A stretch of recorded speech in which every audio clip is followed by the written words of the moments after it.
Yes, our reading is from 2 Kings chapter 6, and we're going to be reading verses 8 to 23, and you'll find this on page 373 of the church Bibles. So 2 Kings chapter 6, reading verses 8 to 23.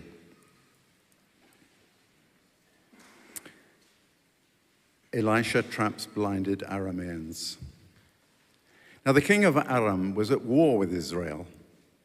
After conferring with his officers, he said, "I will set up my camp in such and such a place." The man of God sent word to the king of Israel, "Beware of passing that place, because the Arameans are going down there." So the king of Israel checked on the place indicated by the man of God. Time and again, Elisha warned the king, so that he was on his guard in such places. This enraged the king of Aram. He summoned his officers and demanded of them, "Tell me, which of us is on the side of the king of Israel?" "None of us, my lord the king," said one of his officers. "But Elisha, the prophet who is in Israel, tells the king of Israel the very words you speak in your bedroom." "Go, find out where he is," the king ordered, "so that I can send men and capture him." The report came back, "He is in Dothan." Then he sent horses and chariots and a strong force there. They went by night and surrounded the city. When the servant of the man of God got up and went out early the next morning, an army with horses and chariots had surrounded the city. "Oh no, my lord, what shall we do?" the servant asked.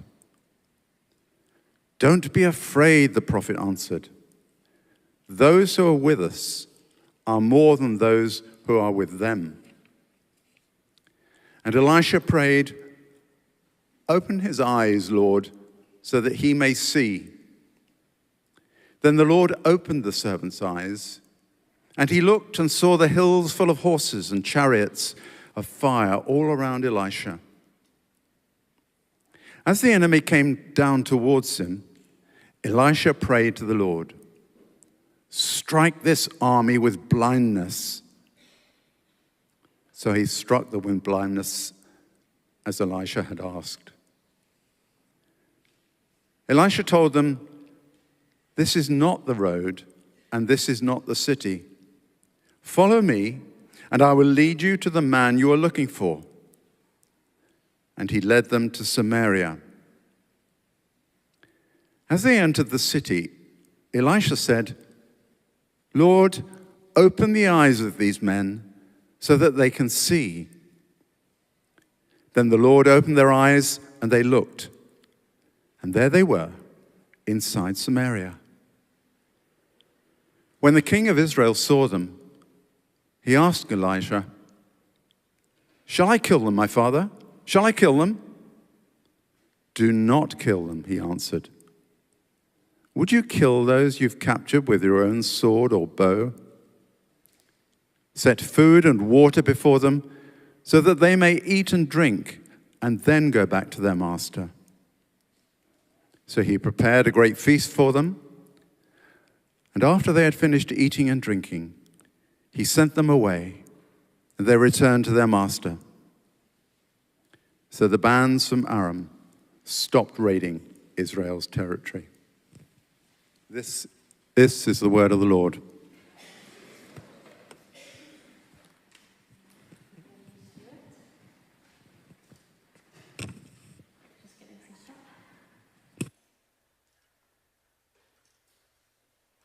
Amazing. Well, it's great to be with you. If we haven't met before, my name is Phili. I'm part of the adults team here at HT.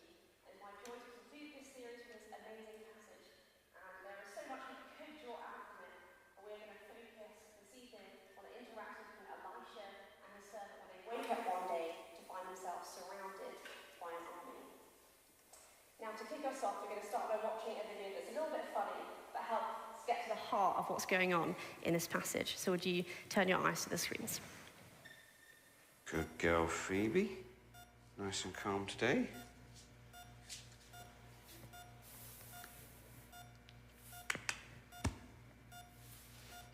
Karen, I've got a cat with no pulse here. I need adrenaline and an IV line. Quick as you can, please.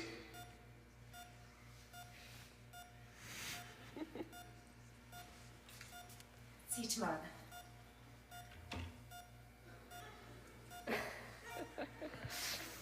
Other opticians are available. We don't always see clearly when we're panicking, do we? This evening we're going to unpack from this passage how we can face a crisis well, how we can see clearly, not panicking like the servant, but staying calm like Elisha. And we're going to draw out 4 things that we can do when we face a crisis to help us see clearly and to see what God is doing in our situations. So would you pray with me as we begin? God, we thank you that you are the same God today as you were for Elisha.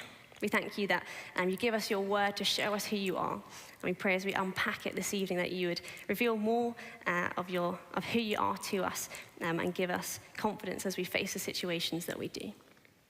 Amen. Have you ever looked around yourself and realized that you didn't have the resources to face the situation that you're in? Have you ever felt small, outnumbered, like you can't see a way out?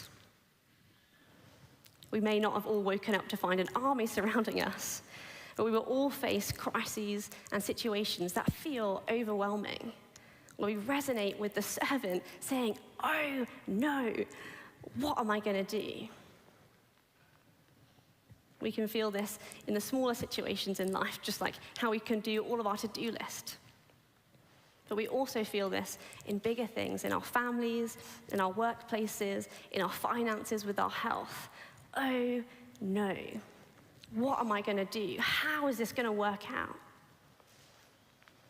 When we face a crisis, panic and fear are normal things, a normal way to respond. We look around ourselves, don't we? Look at our situation, we do a bit of mental maths. We weigh up what we're facing, and we weigh up our resources. And when what we're facing is bigger than what we have, that feeling of overwhelm starts to happen. But the first thing to do when we feel that panic happening, when we face a crisis, is to not trust our eyes. The problem is that panic and fear, although normal, are deeply distorting emotions. They can narrow and skew our vision.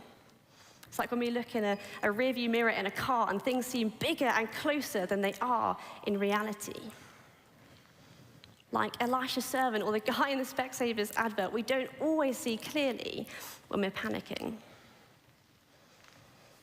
When we look at our situations through the lens of fear, it's as if we've put on red filter glasses. It feels as if we're seeing our situations clearly, like we have all the information, but in reality, there's whole colors, whole things that we're missing out on that we aren't including in our perspective. The truth is, we often can't trust our eyes, our perspective. We don't always see clearly in a crisis. It can be hard to admit, can't it? So, when we're in situations that feel like there's no way out, like we're surrounded, as real as those emotions feel, we need to not let fear dictate our response. And this can take discipline, can't it? So when we feel these emotions rising, we need to take a step back from them, take them to God, talk about them, acknowledge this is how I'm feeling. Would you help me correct my vision? Open my eyes, Lord. Would you help me to see clearly? And it can help to have a go-to response that grounds us. Something like going on a walk to pray about it, or having a go-to worship song, or perhaps a go-to Bible passage. For me, I often come back to Isaiah chapter 40. It's a chapter that reminds us of the bigness of God. And there's one verse in particular I go to that says that God is enthroned above the circle of the earth, and his people are but grasshoppers. It helps remind me, I'm that little grasshopper sitting only a few centimeters in front of me, but God has the bigger perspective. So the first thing to do when we feel that panic rising is not to trust our eyes. The second thing we do in a crisis is to remember that faith isn't blind. We've looked at the response of the servant, which is quite relatable. But Elisha's response, when he looks at this army surrounding him and says, "Do not be afraid," it's a bit less relatable, isn't it? I mean, have you not seen what's happening, Elisha? Before the situation is resolved, Elisha is calm and unafraid. We hear echoes of the psalmist's words, "Though an army besiege me, my heart will not fear." He sees that something else is going on. And this peace in the midst of crisis is something which God's people have experienced throughout the scriptures and throughout the ages.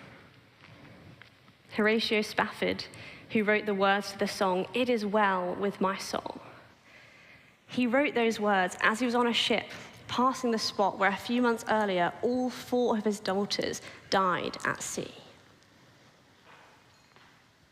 Followers of Jesus can expect to experience peace in the midst of a crisis. And this peace, Elisha's peace, isn't naive. It doesn't come from a blind or a wishful faith, but a faith that allows us to see clearly. And to help illustrate this, I've got a mug. This is standing in for the situation that Elisha is facing. It's not quite an army, but we'll roll with it. You see, Elisha isn't blocking out the reality of the situation, saying, "Oh, the army's not that big. Maybe it's not me they're looking for. I'm sure it's going to work out somehow. Don't worry, it's going to be fine." No. Elisha sees that army. He acknowledges head on the reality of what he's facing. He's not ignoring it. But his faith allows him to see something more which is going on. He's looking for the deeper spiritual reality of who God is and what he's doing. We'll come back to this, keep an eye on it. Elisha's question isn't, "What shall we do?" but what is God going to do? He's not just looking down at the army, but up at the mountains to the Lord, the maker of heaven and earth. You see, Elisha's faith allows him to look beyond the surface to the deeper reality of what's going on. And it's revealed to him that God is the God of angel armies. That's what it says on the mug in case you can't see it. He holds on to this truth and knows that even though on the surface this is just him and his servant against the army, he knows that in reality, God is with him, and those who are with him are more than those who are against him. He sees and holds on to that truth. And not only that, he is looking for the particular spiritual reality of what is going on in that moment. And he is enabled to see this heavenly, angelic, fiery army surrounding him.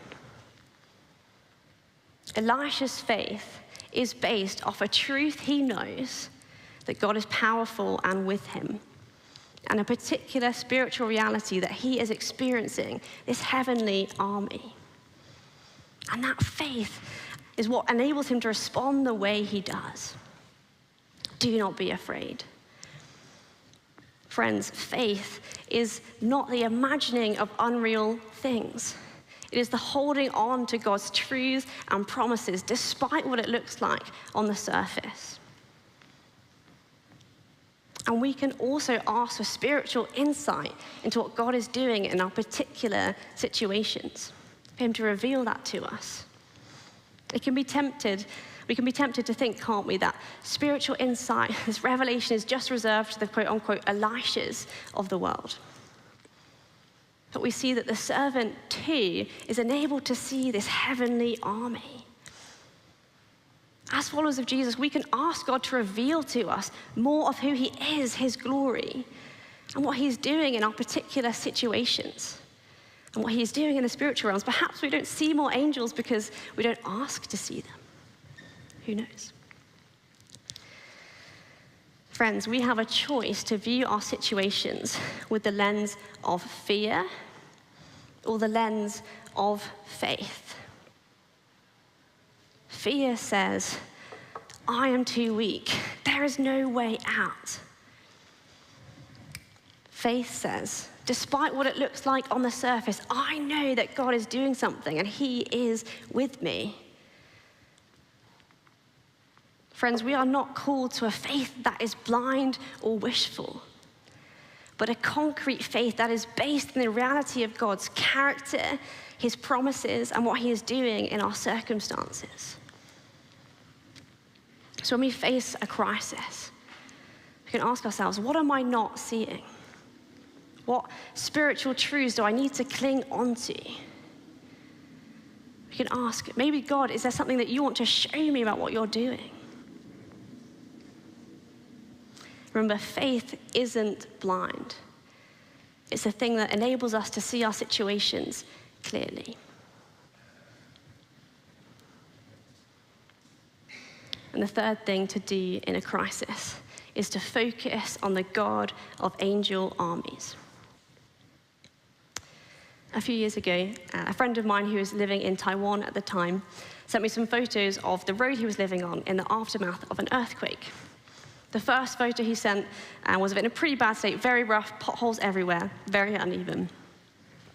The second photo was a photo he took that same day, a few hours later, of it perfectly smooth, completely resurfaced, all done in one day. I remember looking at these photos and it just blew my mind. I mean, here in the UK, it takes months just for those little white lines to appear around the potholes, let alone being fixed.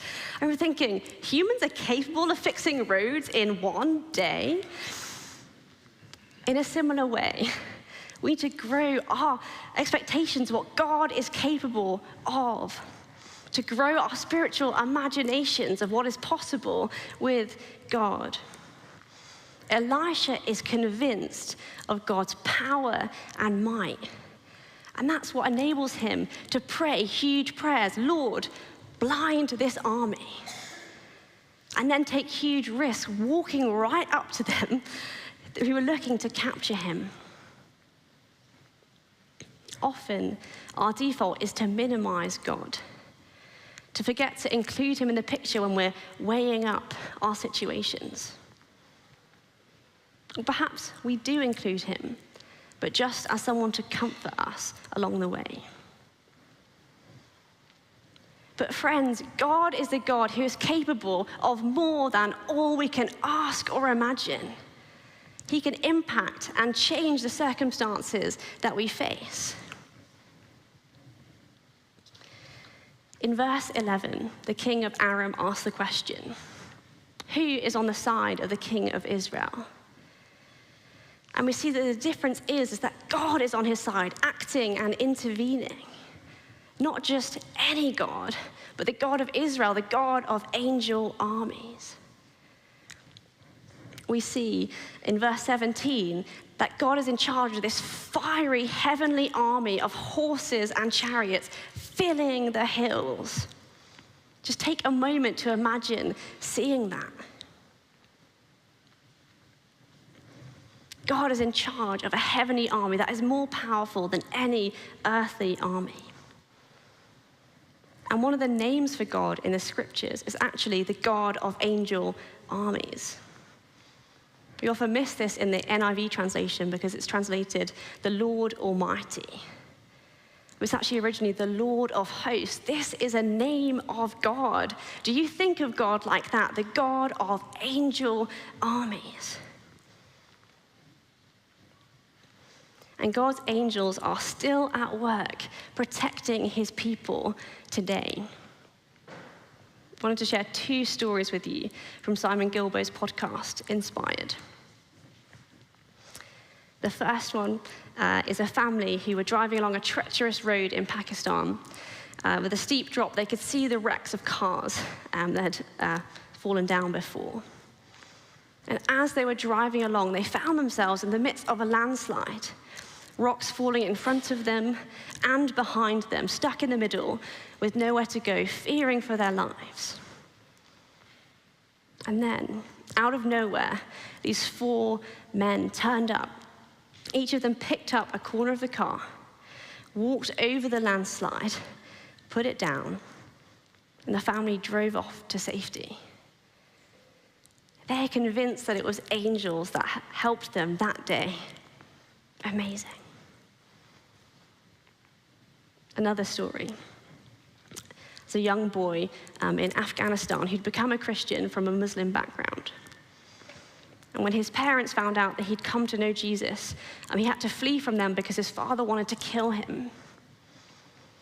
And he took refuge with a Christian family. And that night, as he was sleeping, this boy had dreams of God protecting him and saying, "Don't worry, I've got this battle. You don't need to fight. I've got this battle." And when he woke up that morning and they went out of the housing compound they're in, they found the whole village standing there saying, Did you see that? Did you see that? And they shared how that night the boy's father had turned up with truckloads of people armed to the teeth, looking to capture his son and kill the family that had been protecting them. But when they had rolled up to the compound, they stopped in their tracks because they saw these 4 big, shiny men standing on the roof of the housing compound with blazing swords. And seeing this, the boy's father said, "Surely there is a holy God. We will not touch this boy." Incredible. Friends, God has not stood down his angel army. He still protects his people with angels today. And in verse 10, we read that time and again, God protects the king of Israel with these words of warning, so he's unable to avoid the ambush of the Aramean guards. We see that God has a consistent pattern time and again of intervening to protect his people with words of warning. And again, this still happens today. A story from HT, from Pauline. She shared this with me. How a number of years ago, she was at home just going about her normal day, when she heard God's voice saying, "You need to call your mum." So she dropped what she was doing. She called her mum. And when she got through, her mum sounded very unwell. Her words were quite hard to hear. So Pauline, concerned, told her mum to lie on her side and that Pauline would try and get help. Now, Pauline was living 100 miles away from her mum at the time, so there's nothing that she could do. But as she was thinking about what to do, that same voice that spoke to her earlier gave her the phone numbers to ring for Pauline's neighbors and Pauline's GP, numbers that she wouldn't otherwise have known. So she rings these people, the neighbors go and get Pauline's dad, and the GP goes to Pauline's mum's house. And they're able to get in, and they find Pauline's mum, and it turns out that she's had a stroke. And so they're able to call the ambulance and get her seen. And because she was able to be seen hours earlier than she would have otherwise, Pauline's mum was eventually able to make a full recovery. Those words of warning that were given to Pauline saved her mum's life. Isn't God so kind? Friends, this God is the God who is on our side. Not just anyone, but the God of angel armies, the God of Elijah and Elisha, who acts, who intervenes, who protects his people, who speaks words of warning. This is the God who is with you in your home, in your school, in your workplace, in the hospital waiting room, when you're taking risks for him. It makes a difference. As we focus on God in a crisis, it takes our eyes off ourselves and our limitations. It reminds us of who God is and what he's capable of doing. It reminds us that we're not in the battle alone, and it shifts our expectations of what we think can happen. And so we need to find ways to continually remind ourselves of who God is, to focus on him, to grow what we pray for. So why not make it a habit to ask the people in your life what God is doing? Or find ways to be encouraged reading Christian biographies, listening to podcasts. Or just going back to the scriptures and reminding ourselves of who God is. Maybe rereading this one. So when you face a crisis, are you including God in the picture? Are you praying as if God is the God of angel armies? Are you focusing on your limitations or on him? Is your picture of God and the way he works too small?